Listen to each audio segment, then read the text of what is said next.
Tonya Hofmann's fabulous. Tonya Hofmann's fabulous. Tonya Hofmann's fabulous, fabulous TV show.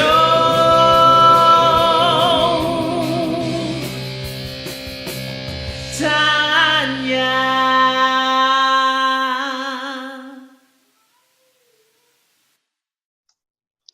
Hello, everyone. Oh my gosh, I am so excited today. We have the best show in the world because we have the Miss Justina Page with us. Hey, Justina.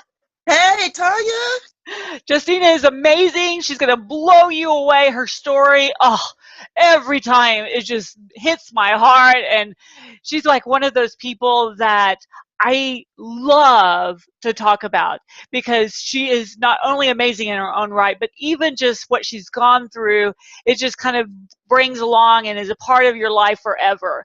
And I love hanging around people like that. And I know that, I say that almost every time, but it's so true with Justina. She's like one of those people you need to reach out and really get to know because it's so much fun and she has so much energy and she has such a heart for people. One of the things that I love about creating all of this momentum around me with these amazing people is really trying to figure out, what is their specialty? What is their passion? What do they love to do and bring out into others? And, that's been always part of my world is what is it that I can help others with? I've got a skill set. I should be out there changing the world. And it took me forever to believe that because who am I? I'm just little Tonya. I mean, how can I change the world?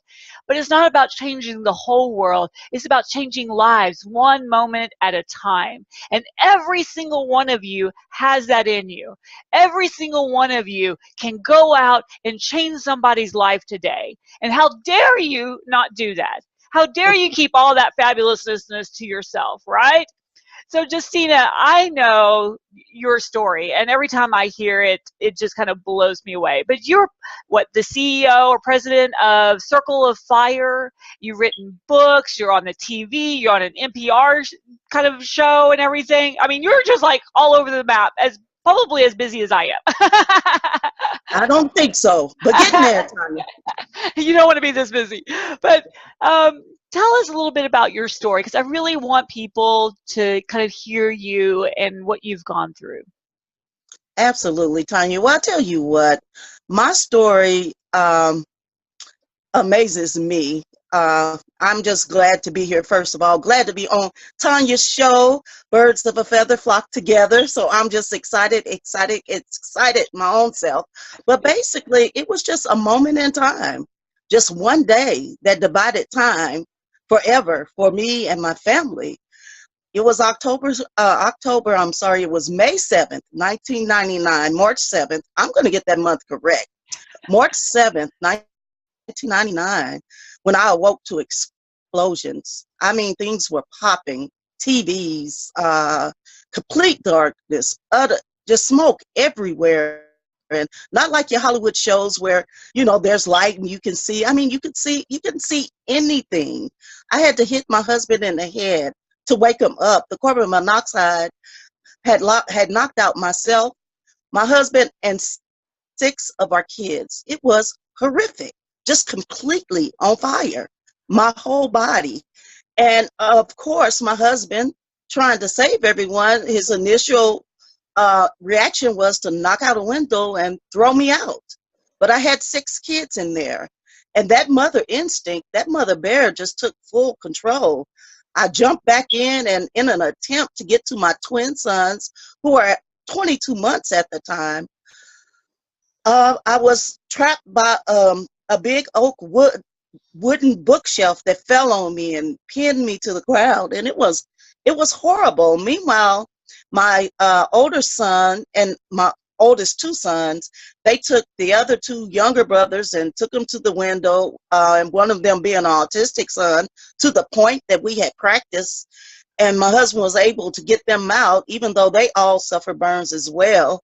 My husband then was trying to find me. He re-enters this fire, just jumping through complete darkness, pulls me out, and at that point, I can't even use my hands. I'm worming to the edge of the street where a neighbor has to hold my head up with her head. And I mean, it was just getting progressively worse and worse and worse. My my husband had to run around the block, jump over the backyard fence to get to the nursery in an attempt to get the twins. He got one twin, got him out, and then the house collapses before he's able to get the other twin. So the story just goes pretty much downhill from that point, Tonya. Wow. So, I mean, how did you kind of get over this? Seems like this would be something that most people would just kind of curl up in a ball and stop. How did you get through this? Well, I'll tell you what, I can assure you I crawled up in my ball to the extent that I could. So I don't want to have no false pretense about this situation.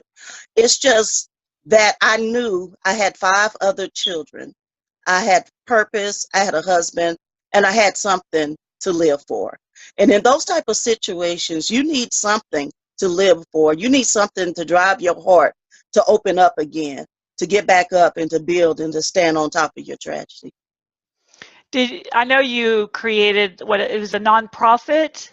I did. It's called the Amos House of Faith in memory of my son, Amos, and it was established to provide post-burn support for children and families affected by burn trauma in the greater Houston metropolitan area.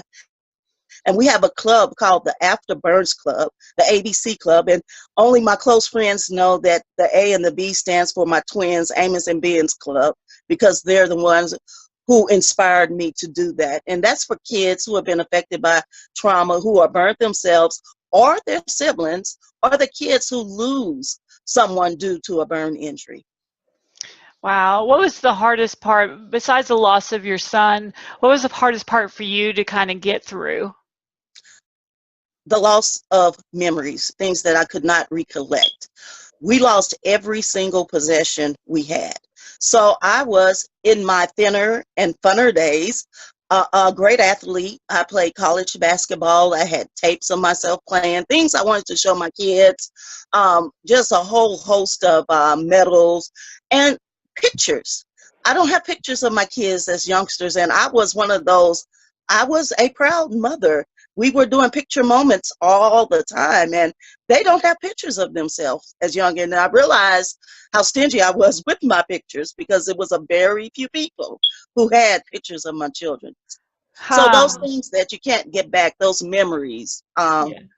that was tough. I know my aunt, when she literally had a crazy husband, and he ended up leaving and taking all the pictures with him of her son. And my mother, who's a cameraholic, was always snapping pictures of everyone, and she ended up putting a photo album together for my aunt. And she goes, out of everything, she says she lost everything because her husband took it all, but she goes, that gave her a part of herself back. She says she didn't realize how much losing those pictures meant to her. Yes.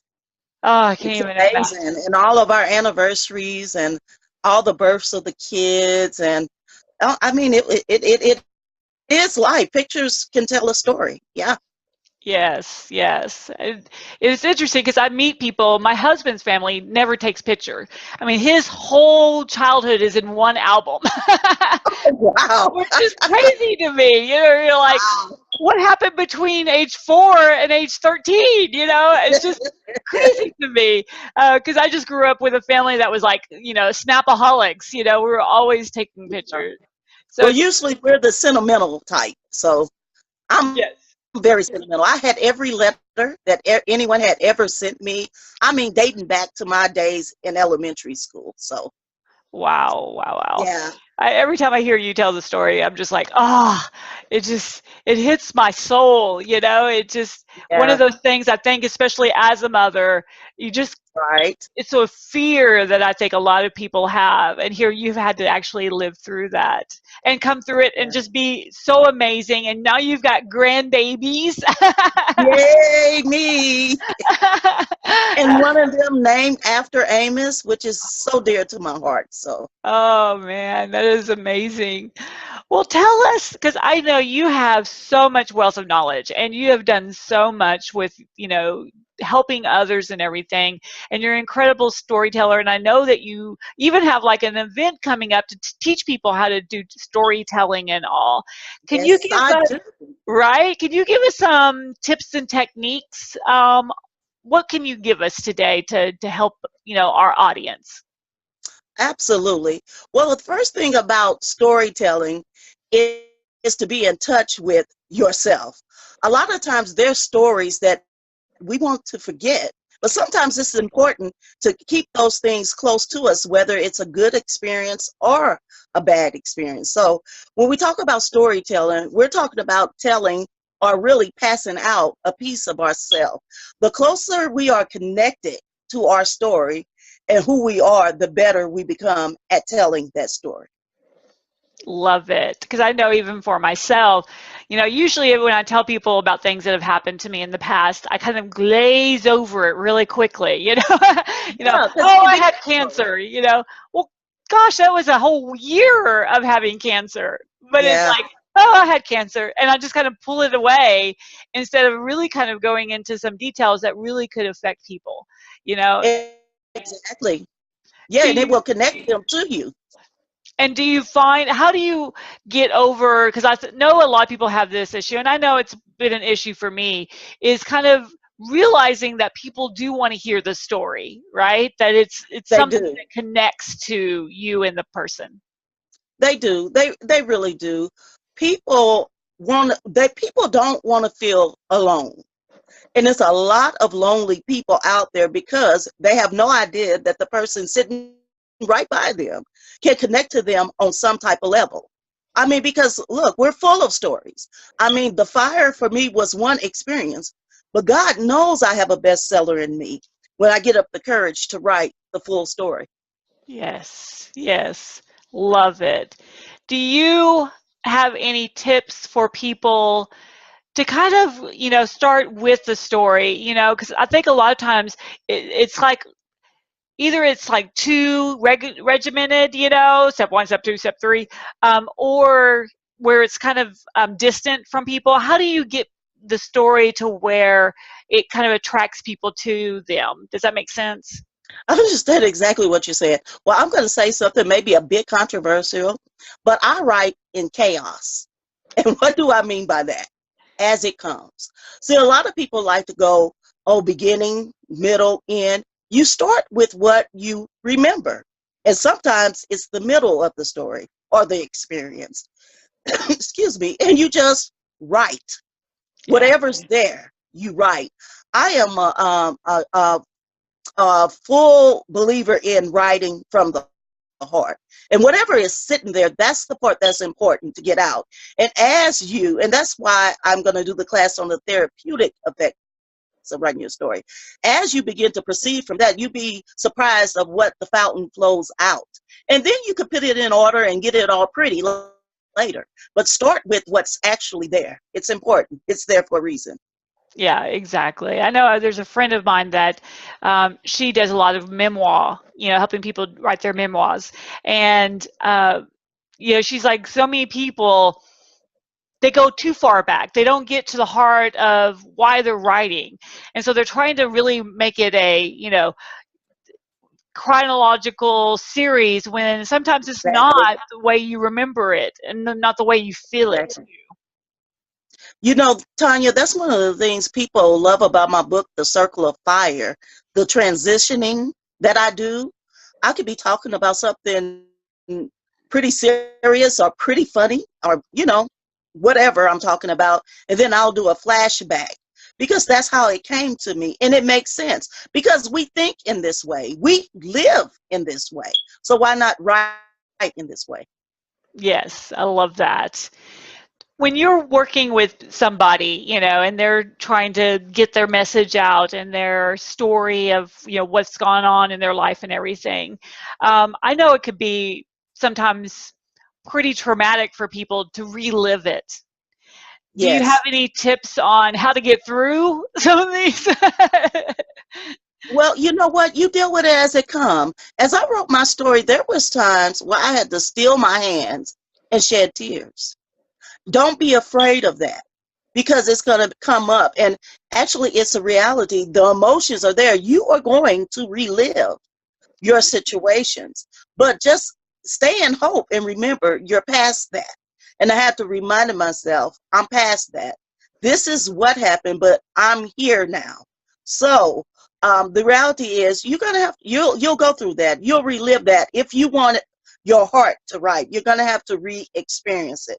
But it's nothing that we have to be afraid of, because we're past that now. Right. I know it was shocking to me. I'm one of the speakers for the Speak Your Truth conference coming up in November 1st I and saw 2nd. that. Wow. And it's, I just always love, putting my information out there to all kinds of events. And when she said, "Oh, I want you to come and speak," I'm like, "Yay!" And then I'm like, "Oh my gosh, this Yeah. whole event is about letting it go and talking Yeah. about very sensitive issues." Yeah. That's it. And I'm like, okay, how am I going to do this? Because I think, okay, it'll be fine because I've already gotten through this. I already been there, done that. I could talk about this stuff. And so I'm putting together my presentation, and Mhm. wouldn't you know that halfway through, I remembered a moment in this whole scenario because my grandfather was a pedophile, and so Oh, it's not wow. something that I usually talk about a whole lot. Right. Right. And I have gotten over it. I'm past that. Yeah. But I remember the moment we told my grandmother, and she Oh, turned wow. around and walked out and got in the car and wouldn't look at anyone, and that was the last time I got to speak to my grandmother. Oh, And my that goodness. hurt that she would Yes. support him above all the grandchildren and everyone. It was such a shock, and I hit that moment, and I had to just sit Wow. and cry like a Yeah. little girl, Yes. when you Yes. That's powerful. That's powerful. and it's so therapeutic because I'm like, I had no idea I Exactly. had been keeping that inside. I had no Oh, idea. my God. I know exactly what you're talking about. Yes. You get in touch with your own feelings. You really do. I Yeah. I think it's amazing, and I really think that people should look at, even if you never have anybody ever read or hear your story, write it down. I think it's very therapeutic. Yes, it is. Yes, it is. And So, that's why I'm having that class, because it really, really is. what kind of class are you giving people? On November 4th, I'm doing a class called The Therapeutic Effects of Writing Your Story. I mean, exactly what you're saying. And basically, it's a tie-in to business owners, because your story sells. It really does. You have a story to tell, and that story will sell. And what people buy, they buy you. They buy your experience. They buy a piece of you. And the more you're in touch with you, the better you can present yourself and grab, as you have taught us so very well, Tonya, thank you very much, those who will be your followers, your customers, those that support you, and that's going to be your business family.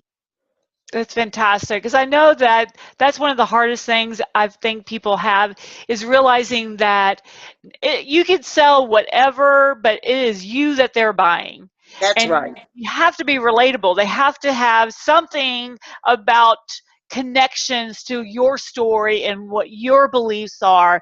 That is what makes the difference. It really is. And then at that point, when you connect on that deep level, it really doesn't matter what you're selling or what you're presenting or what you're offering. They want to be with you. So it's important. I had this great moment the other day. I had two back-to-back phone calls with two lovely ladies.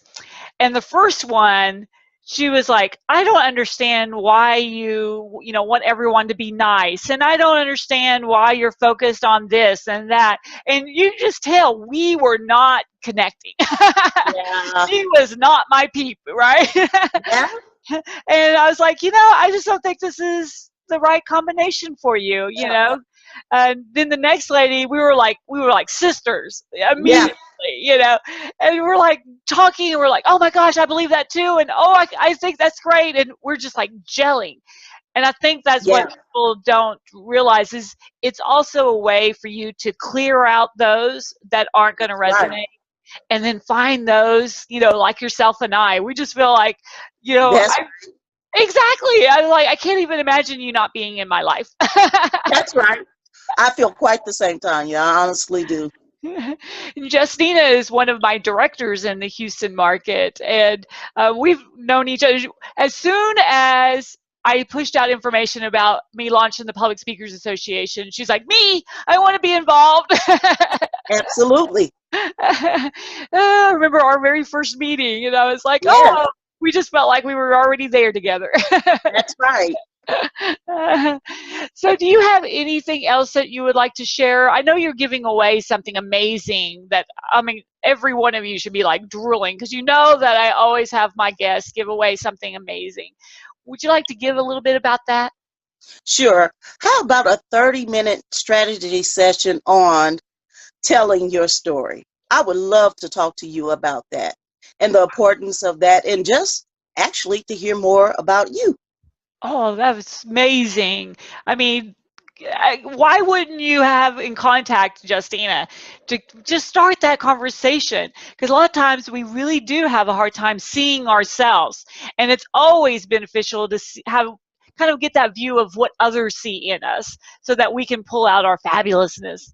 So how do you want them to get in touch with you? Why don't you just shoot me an email and put in the header, Tanya's TV show, Justina at justinapage.com, and I'll know it's from you and that you viewed this show. Perfect. So Justina, just Justina INA at PA. justinapage.com. Yay! Oh my gosh, what an incredible offer. I think I'm going to do that too. So put me down for a schedule. Awesome. I love trying to find out different viewpoints, you know, and I think that's what gets people stuck a lot of times is they just don't reach out, and they think, oh, I've got it all. I've got my, you know, story down. I don't need any other, you know, somebody to help. That's right. It's always good to have different eyes and a different viewpoint. Absolutely. Well, I really appreciate you being on the show today, and I would love to have you back, of course. Awesome. I would love to be here, Tonya. Always Perfect. a joy. And Justina will be at the Public Speakers Conference June 14th through the 17th. She's going to be one of our main stage speakers and telling everybody about how to make a story and make it come alive. So I can't wait to hear her and see her again. So make sure you jump in on that opportunity. We'll be having all kinds of information on the event itself so that you get to connect. And what's so great about the conference is that Justina's going to be there for you to actually talk to her. She's not, you know, these people that come in, fly in, she's there, and then she's gone, you know. I like being around people that actually want to talk and connect. Absolutely. Absolutely. Perfect. Well, contact Justina. I know she's got a great event coming up that you need to be a part of anyways, and then take advantage of her offer. Thank you, Justina. See you Thank soon. you, Tonya. Thank You you, have a great everyone. day. Yay. Bye, everybody. Talk to y'all soon. See you next show.